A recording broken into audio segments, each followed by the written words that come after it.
Hey guys, it's Tim, and this is the Wrestling Wrap-Up. A handful of news brought to you in one easy-to-watch video. It's Friday, November 11th, and we've got a number of things to talk about. We have 1, 2, 3, 4, 5, 6, 7, 8 stories. The final story, I'm going to give you guys the heads up right now. There will be spoilers in the final story as we do talk about the Smackdown World Cup. So I just wanted to give you guys the heads up. That's why I put that at the end. So that way, if, say, you want to listen to the whole show but don't want anything spoiled for tonight's Smackdown, potentially, you can kick out right then. But we're going to talk about, as I said, the World Cup. We're going to talk about a Monday Night Raw act that Triple H kind of wasn't fully behind when he took over, but is now. Possible tag team in WWE getting called up. A WWE superstar possibly missing the Royal Rumble, War Games, and more. But as you see, it's not just the normal wrestling wrap-up. We've got Luke over. My mind went blank there for a second. We've got Luke right over here with us. Luke, how's your day going? Today's going pretty good. Happy Veterans Day, everyone. I mean, I got no class today, so I just figured why not help with the wrap-up. Heck yeah. And yes, as he said, happy Veterans Day. As a veteran myself, yeah. I mean, I sometimes remember it. I usually forget about Veterans Day until I find out, oh, my kids don't have school. So, yeah. But with that, we've got a lot to talk about. But I got to say, the usual stuff. If you are watching live on Twitch, thank you. Thank you for watching live on Twitch or for watching or listening later, whether that's youtube.com/PWU Unlimited or podcast services all around the globe like Stitcher, Spotify, Google Pod, Apple Pod, Anchor, iHeartRadio, and so much more. If you are watching live, then you can help us out a couple of different ways. You can help us out by hitting that donate button down below or by donating Twitch bits in the live chat. Also, remember, you can help us out by subscribing to the channel one of two different ways. You can either subscribe with a tiered subscription, or you can subscribe with Amazon Prime. And it doesn't have to just be your Amazon Prime account. It could be anybody's Amazon Prime account, whether that's your mother, your father, your brother, your sister, your grandma, your grandpa, your auntie, your uncle, anybody's. And it gives you free games, free stuff for games, and it always gives you one free subscription to any Twitch channel you want to subscribe to throughout the month. And I'd greatly appreciate it if you did right here, Pro Wrestling Unlimited. But on the flip side, if you're watching on YouTube, you can support us over there by becoming a channel member. As a channel member, you get early access to news, early access to podcast episodes, early access non-news videos, and so much more. Finally, head over to the Epic Game Store. Head over to the Epic Game Store and buy something. Whether you're buying a new game, whether you're buying an old game, whether you're claiming one of the free games or just getting bucks for Rocket League, Fortnite, Fall Guys, or Rumbleverse, use our code PW Unlimited at checkout, and you'll be directly supporting us without having to spend any extra money. Again, use our code PWU NLIMITED at checkout on all Epic Games and Epic Game Store purchases, and you will be supporting us at no extra cost to you. Give me 1 second. Someone's blowing up my phone, and I just need to tell them to stop. Like, I don't know what the hell this is. I don't know if it's wrestling related or what. Nope. Yeah, block you. Block this person on Snapchat, and there we go. But as far as the first story we have today, it has to do with Triple H not being the biggest fan of a specific act on Monday Night Raw, but now, I guess you could say, the act growing on them, as this news just come from WrestleVotes via Louis Dangor and Give Me Sport. It's been claimed that the game wasn't initially sold on the idea of Judgment Day after taking over WWE Creative, but since they have grown on him. As such, Judgment Day are expected to be staying as a heavily featured act on WWE television for the foreseeable future, as WrestleVotes stated, quote, I know back in late July or early August, whenever the whole shift happened, from what I was told, Hunter wasn't really cool with Judgment Day. Not personally, but he just didn't like the idea. But since he's grown behind it, and I think that they're going to be around for longer than anticipated. The article also goes on to state that the turning point seemed to be the inclusion of Dominic Mysterio. Yes, Dominic joining Judgment Day is what Triple H ended up liking, or at least that was the time when he goes, oh, yeah, these guys are actually working. So I like it. I think Judgment Day is a great stable. Them against the OC has been really good, but yeah, them against the OC has been really good, but you also have to think about what could be next for them. Do they beat the OC and move on to bigger and better things? Or does the OC beat them? They have to take a step back. They have to regroup and so forth. I think, and nothing against AJ, nothing against the returning Good Brothers and Mia Yim, I think they win as far as the Judgment Day. The Judgment Day wins whatever this final finality feud, whatever, if it's War Games or not, is going to be. And then they parlay that into maybe Finn going for the U.S. title against Seth. And then other things, maybe Dominic. We already seen the tease of Rhea going for Bianca. So maybe Dominic and Damian Priest can go for the tag titles as well, whether that's the Usos or the New Day coming out of tonight's SmackDown. But I really like Judgment Day. I think they've grown. I think we've seen a lot more out of Dominic since joining Judgment Day. But Luke, what do you think of Judgment Day and Triple H finally getting behind the group? I mean, yeah, I like Judgment Day as well. You can do a lot of like storyline with them, like them versus the OC is already like great storyline.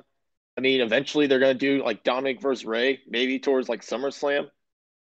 But and then right now, I'd say like maybe after the OC one, you could do maybe just them helping Rhea try to win the Raw Women's title.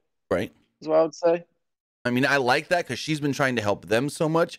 Now they give it back to her. That's not a bad idea as far as them helping.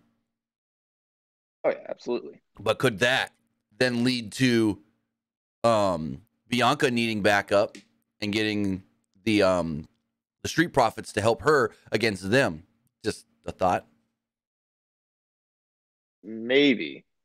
I could definitely see why like Triple H didn't really like the like Judgment Day thing because he's always been a big Finn Balor guy. He really likes Damian Priest as well. So maybe he just wanted to like split them up and turn them into singles guys again. Maybe. But I mean, yeah, like Judgment Day has grown on everybody now. Oh yeah. Now that Dominic's in the group, it's gotten really interesting. It's weird to say that right there. They've grown since Dominic joined. Like what? People weren't cool on a group with Finn Balor and Damian Priest until Dominic Mysterio entered the fold. Like that's just the weird thing to say, but it's kind of true. And nothing like, oh, I don't think it's that Dominic was the turning point himself. I just think adding that one final layer that the group needed, and it just happened to be Dominic. Oh, yeah, absolutely. But we'll see where this all goes.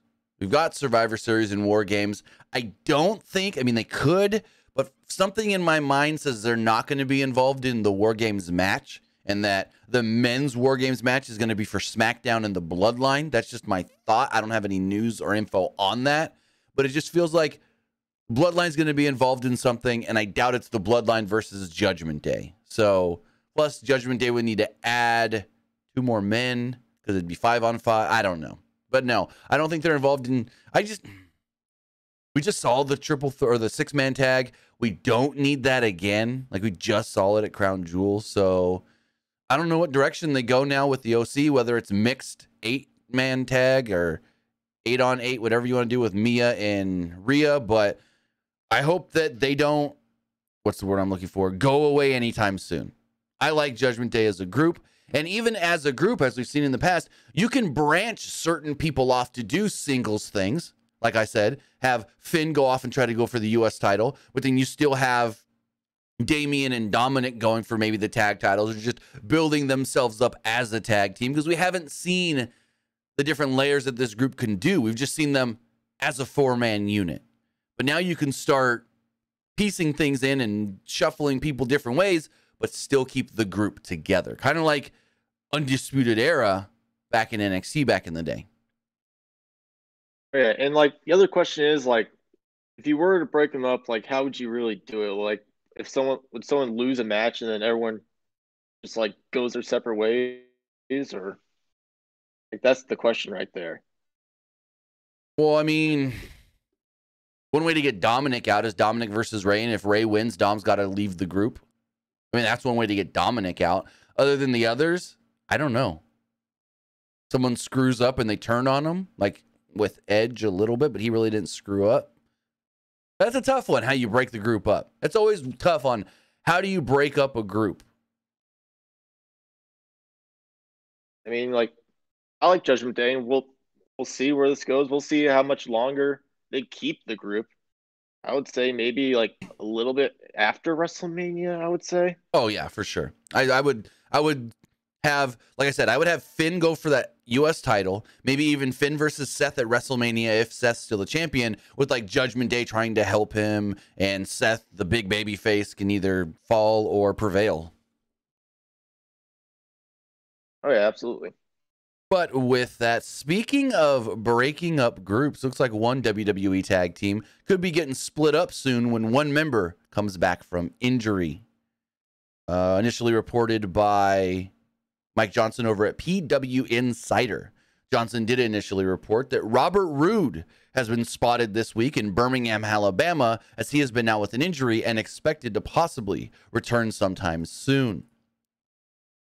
Now, the initial report stated that higher-ups in WWE hope that he'll be making a return soon, and that he is slated for the Smackdown brand, which in turn would split up the Dirty Dogs, as Dolph Ziggler is on Raw. So if you move, this is the easiest way to split up a team. One guy gets hurt, and when he comes back, you just stick him on the other roster and then don't even mention it. So that's the easiest way to split up a team, but it also seems like Triple H really wants to push both men as singles wrestlers as well.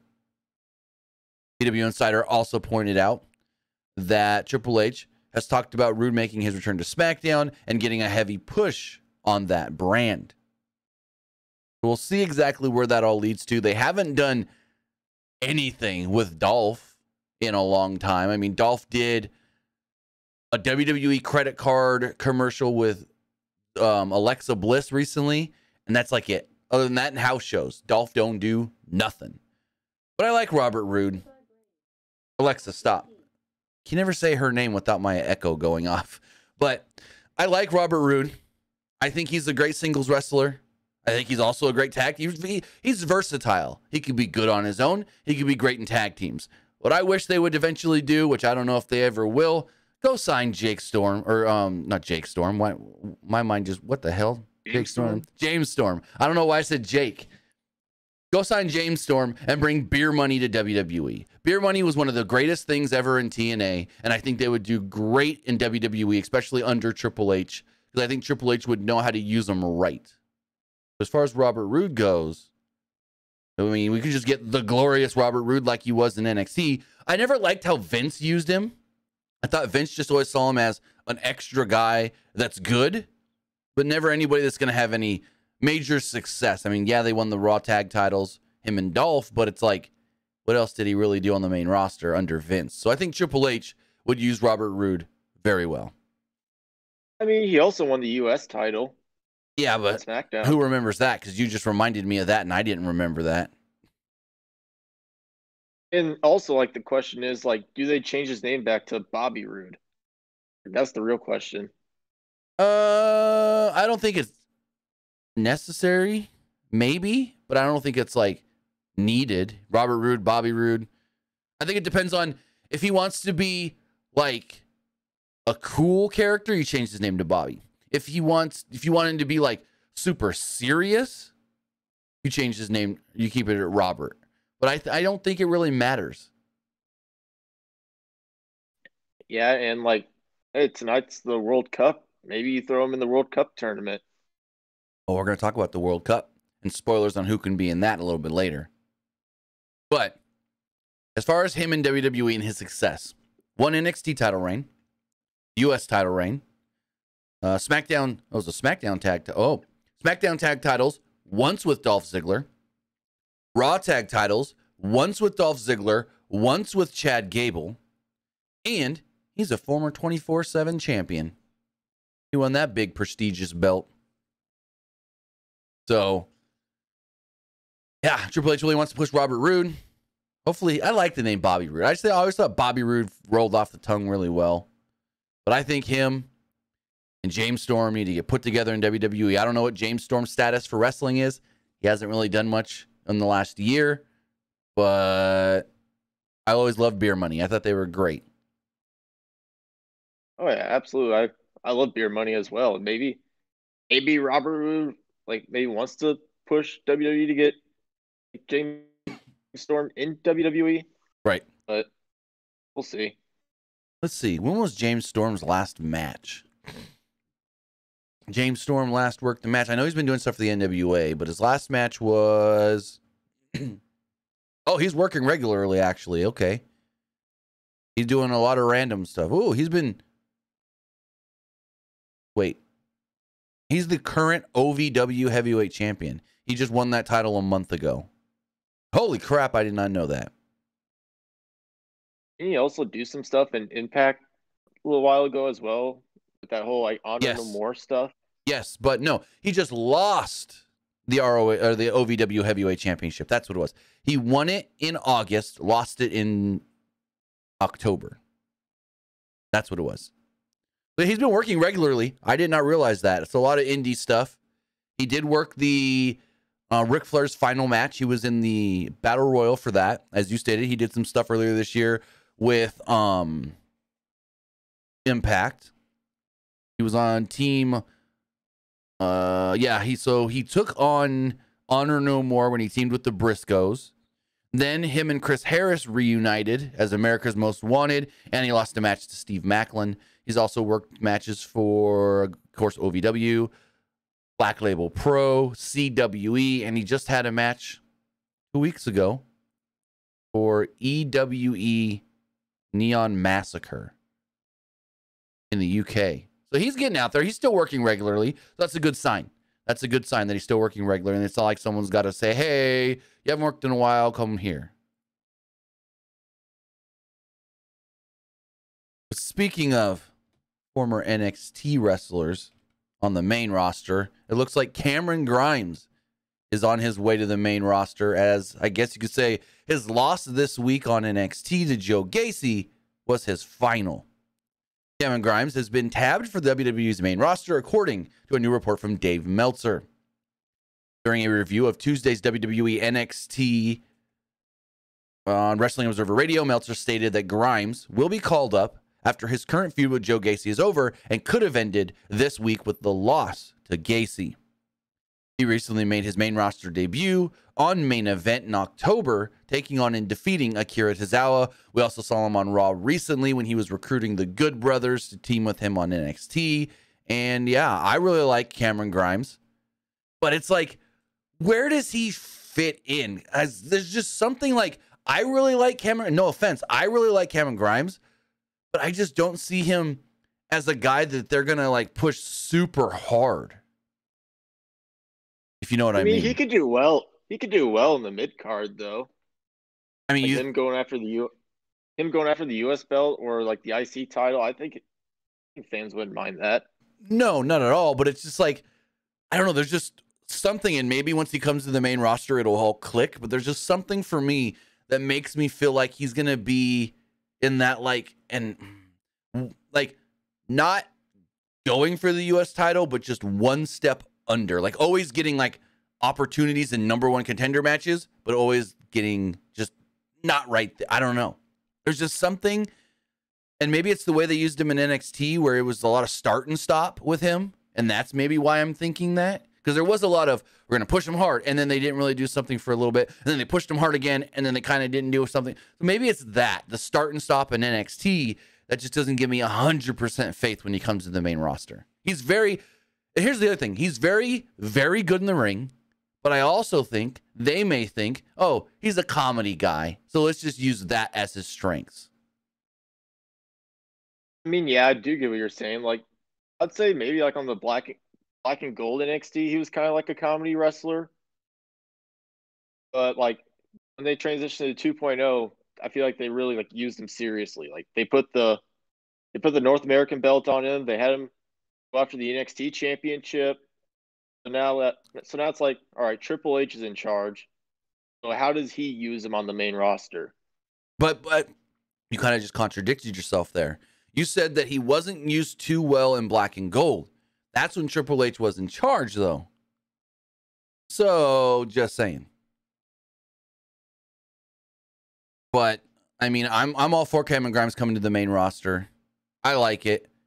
I mean, which Cameron Grimes do we get? The current Cameron Grimes that's just all about putting on good matches and like wanting good for other people, or do we get I'm rich Cameron Grimes? Because I hope it's not like I liked I'm rich Cameron Grimes, but then I think at the same time that's the whole stifling him with the comedy stuff and not letting him fully show much of, you know, a badass he can be. Because we've seen when he was in Impact and working like PWG in the Indies, he was like one of the most badass guys, just always going out there, having banger after banger match and showing that, hey, I'm one of these guys that I don't, and this was his thing in like Impact and stuff. I don't need a lot of character, even though I could do character stuff. I like to just show you what I can do in the ring. Oh yeah, absolutely. Then also like when he was on the main roster, trying to like convince the OC to be his tag partners for against Chisholm, Mm-hmm. he was kind of like that like money Cameron Grimes, like, A hey, little bit. I'll pay you to team with me against Chisholm.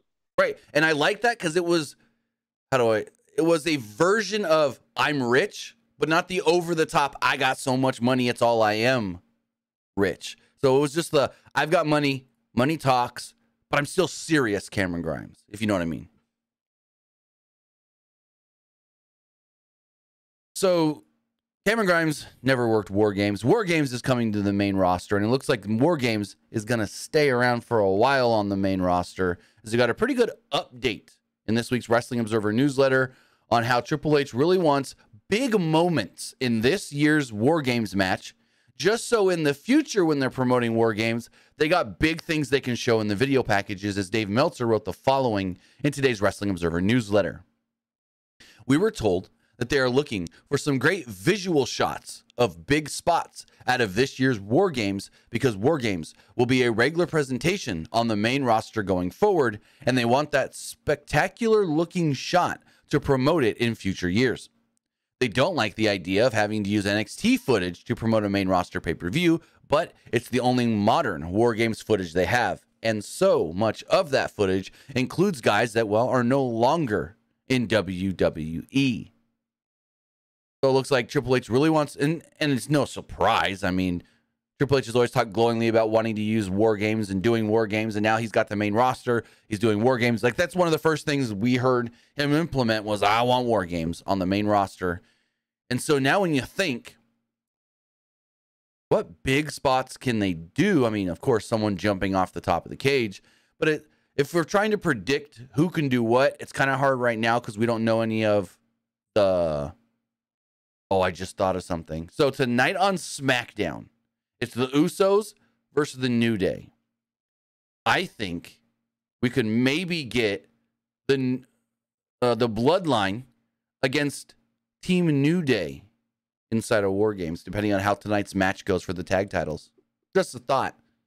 I would love to see Xavier Woods and Kofi inside of War Games, and Kofi jumping off the cage or something.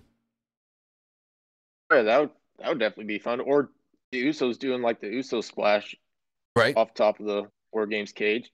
I mean, you can always go the Bloodline, and then the Usos or the New Day have to recruit. And when we look at the SmackDown roster, I mean, one for sure would be Drew McIntyre. Drew McIntyre's got a slight history with the New Day this year, teaming with them and so forth. So it's like you can use Drew, but when we look at the SmackDown roster, who else on the babyface side would fit there? Brawling Brutes, maybe. Oh wait, screw Drew. Brawling Brutes in the New Day against the Bloodline. There you go. Sheamus. I mean, they already kind of teased it, though. Well, yes, Sheamus was injured by the Bloodline, so he's going to want revenge somehow. So maybe the Usos win tonight, then for some reason the Bloodline's beating down the New Day. This is all me speculating fantasy booking. Bloodline's beating down the New Day after the match, so Sheamus and the Brawling Brutes run out to make the save, and then Sheamus says, War Games. I don't know, just a thought. Because I don't think, like I say Drew, but I don't know if Drew and Karrion Kross are done. I think they're 1-1. Yeah, they're 1-1. They're probably going to do a final match maybe at War Games. Yeah. So I mean, the only one that I can really think of is probably something with the Brawling Brutes because they attacked Sheamus. Sheamus wants revenge. Mhm. So you do like them three. Then who else do you have? Probably the New Day. Yeah, I mean, it would make the most sense. I mean, who else are you going to add on the babyface side? Nakamura and Ricochet? Rey Mysterio? I don't think so. I mean, some people on Twitter keep saying maybe Kevin Owens. Maybe, but I've heard they're waiting to have Kevin Owens do anything else with the bloodline until they're ready to shift Sammy from the bloodline. Because then the big match they want to do is Sammy and Kevin going for those tag titles if the Usos still have them by that point. Which leads me to believe the Usos will. Because how big of a pop would it be if, say, WrestleMania, Sammy and Kevin beat the Usos for the tag titles? That place will go wild. So when War Games was first announced, one thing I've seen a lot was you got to put like DIY in War Games, but Ciampa's hurt, so it's not going to happen. Mm-hmm. It would have been like a cool way, maybe set up DIY versus the Usos for the tag titles. That would have been cool. But they both got experience in War Games. Yeah. And the question I thought was like Triple H probably wants to add guys with War Games experience in NXT. Mm-hmm. So, and the only one that I can really think of that's probably going to get added is Butch. I mean, when he was Pete Dunne, he was in War Games before. I think he's done 2 War Games matches. Yes, he's done 2 because he did the one where he was against the Undisputed Era. Well, actually, both of his War Games matches were against the Undisputed Era. It was right after him and Roderick Strong broke up as a tag team. And so what did he team with? Ricochet and the Viking Raiders, I want to say. And then the other one was when he was on Team Pat McAfee in War Games. So Butch has been in 2 War Games matches. So he's got the experience there.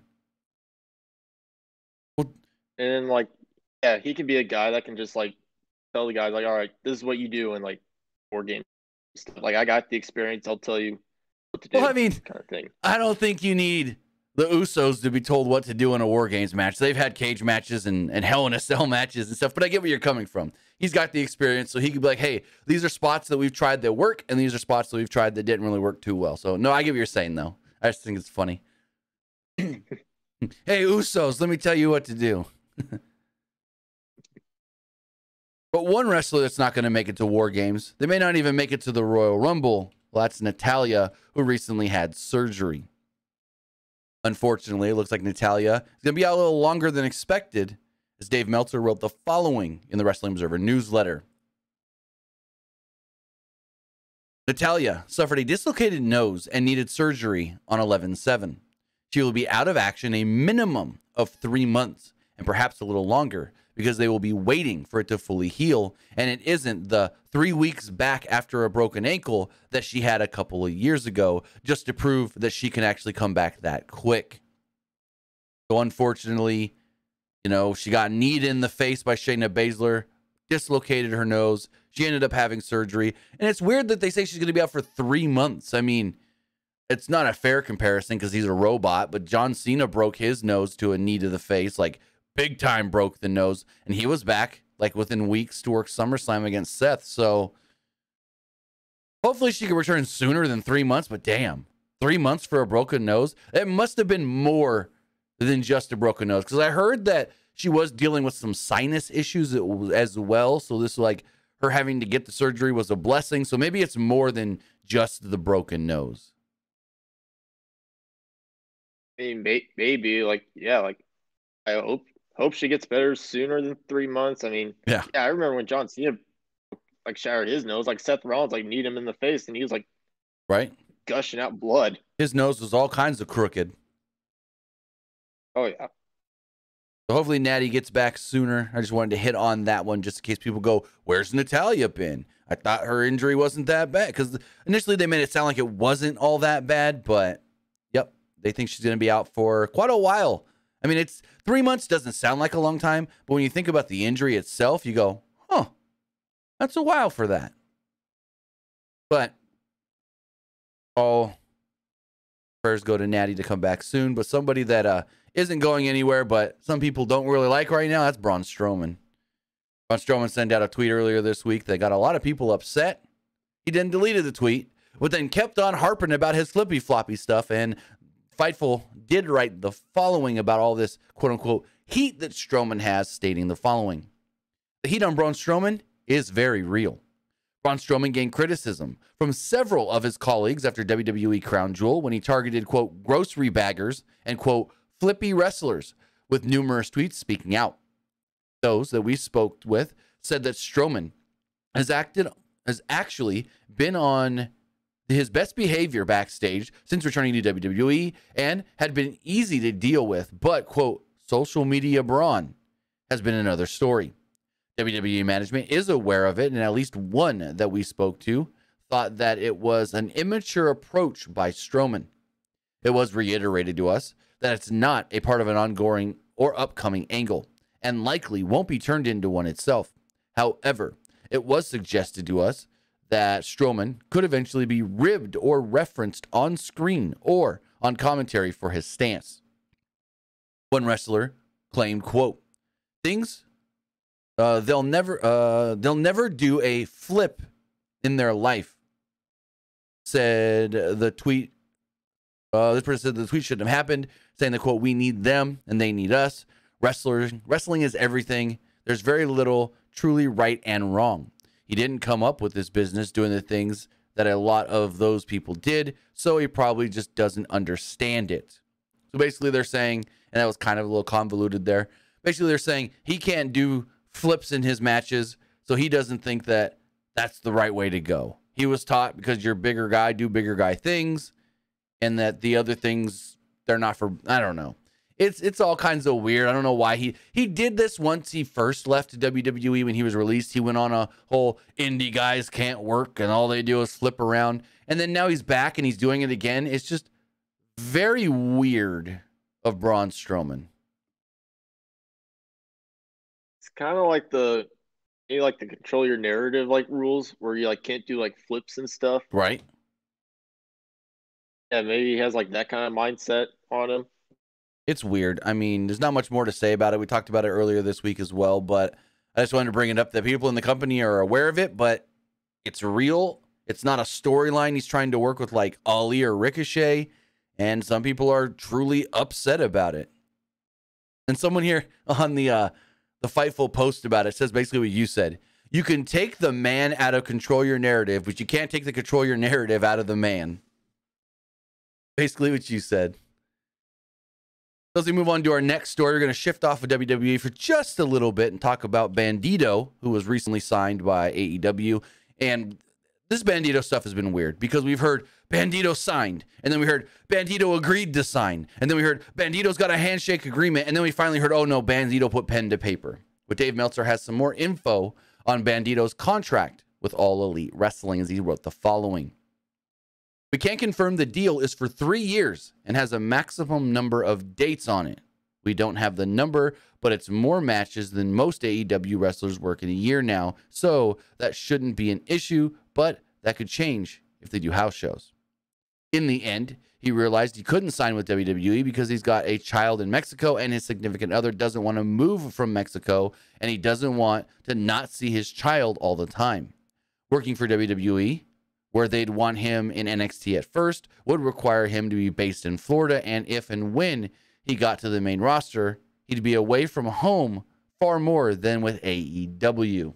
So, I mean, that's a good, valid reason why to sign with one company over the other. I mean, it's more of, I got my family, they're in Mexico, I don't want to uproot them, they don't want to move, and I don't want to be away from them most of the time. AEW is going to allow him to just work Wednesdays. And then any other, that's the other thing we don't know here. So we have seen when guys sign with AEW, the number of indie dates they do reduces a lot. So hopefully Bandito is still working indie shows and doing indie dates and stuff. But that's one thing that it's like, I don't know if it's AEW doesn't want you doing as much indie stuff, or it's, oh, I'm making enough money with AEW where I don't have to take that many bookings to make everything work. But Bandito is with AEW for 3 years. And it's weird that they say 3 years and has a maximum number of dates. I don't know if that means he can only work X amount of matches for AEW or if that's outside. I don't know what that's kind of weird. We never hear that. We always just hear, oh, so-and-so signed for 3 to 5 years. But the maximum number of dates thing, that had to have been something he asked for, saying, I don't want to work more than X amount of days. Huh. That's a weird one. What do you think of Bandito and him signing with AEW over WWE, who we know was interested? I mean, I'm a big Bandito fan. Like his reason to sign with AEW it's a very valid reason. I'm sure there's like some guys who are in like AEW that live out of the states and stuff that like don't want to like move. So that's why they choose AEW like over WWE. So it's a valid reason, it really is. Right, Like, and go for it. said, the maximum date thing is interesting. Maybe he doesn't want to work like AEW all the time, where he wants to still do like a lot of like indie bookings. Right, because So like Meltzer said, maximum number of dates. We don't know the number, but it's more matches than most AEW wrestlers work in a year. But that could change if they ever do house shows, which there's a rumor that they may start doing, not like WWE where 2 house shows every week where they're on the road all the time, but here and there throughout a month, do a couple of different house shows just to give guys reps and stuff. So we'll see how that all does work. It sounds like he's at least got over 52 matches, because he says the number of matches right now doesn't seem like an issue, which means that he's at least willing to work most Wednesdays and some other days, maybe. It's very vague on the whole maximum numbers thing, but shout out to Bandito for picking family over money. And I can't even say that because we don't know if WWE would have paid him more or less, especially if he would have started in NXT. You're making pennies down there. So congratulations to Bandito. And like Will said, valid reason on why to pick AEW over WWE. Plus, he's got more. I feel like he's got more friends in AEW, or at least more people that he's worked with, especially on the indies and in Mexico. another question is like how do you start out to use him? Are you gonna like first use him as a singles guy, or are you gonna like put him in a group? Because like they put a lot of people in groups in AEW. I would say singles guy. I mean, we saw him have that great match against Jericho. He's in the tournament, the Eliminator tournament, which I don't want to. We're not in the spoiler territory yet, but I won't say who won that match between him and Roosh tonight. But he's in the tournament as a singles guy already for that Eliminator tournament. Excuse me. But as far as that goes, I mean, as we talked about on Wednesday, I don't think, even if he makes past the first round, I don't think he makes it to the finals or wins or anything. But they're already at least using him as a singles guy in AEW. But speaking of spoilers, we got a spoiler for Smackdown. Well, possibly for tonight's Smackdown, for at least some upcoming Smackdowns, because we got a list of guys who's actually going to be in the World Cup tournament, according to Mike Johnson over at PW Insider. But before we do that, I do want to say, let me pull up the graphic here really fast so you guys know that we're going into spoiler territory. Where is my image? Spoiler, spoiler, spoiler. And boom, boom, boom. That way you guys know we're going into spoiler territory. Spoiler alert for tonight's SmackDown, possibly. We don't know if all of these names are going to be announced tonight. I would assume they are. But here are the 1, 2, 3, 4, 5, 6, 7, 8 names that are scheduled for the SmackDown World Cup. We already know Shinsuke Nakamura and Santos Escobar are in the World Cup because their match tonight on SmackDown has been announced as a first-round World Cup tournament match. But the other names in this tournament are Ricochet, Butch, Jinder Mahal, Rey Mysterio, Sami Zayn, and Braun Strowman. Now, we don't know the bracketing or how the tournament's actually going to work. I would assume it's single round elimination, whatnot, single match elimination. As far as everybody in this tournament, it's got to be Sami Zayn, right? I mean, probably if it was me, I would like to see Ricochet win it, but he's probably not going to. Yeah, Ricochet would be a good pick. The winner does get an Intercontinental title shot. They have announced that. So the winner does get a shot at the IC title. So Sammy wins and the Bloodline helps him beat Gunther down the line. I don't think they said when they get the title shot, though, because we don't even know when the finals of this is going to be.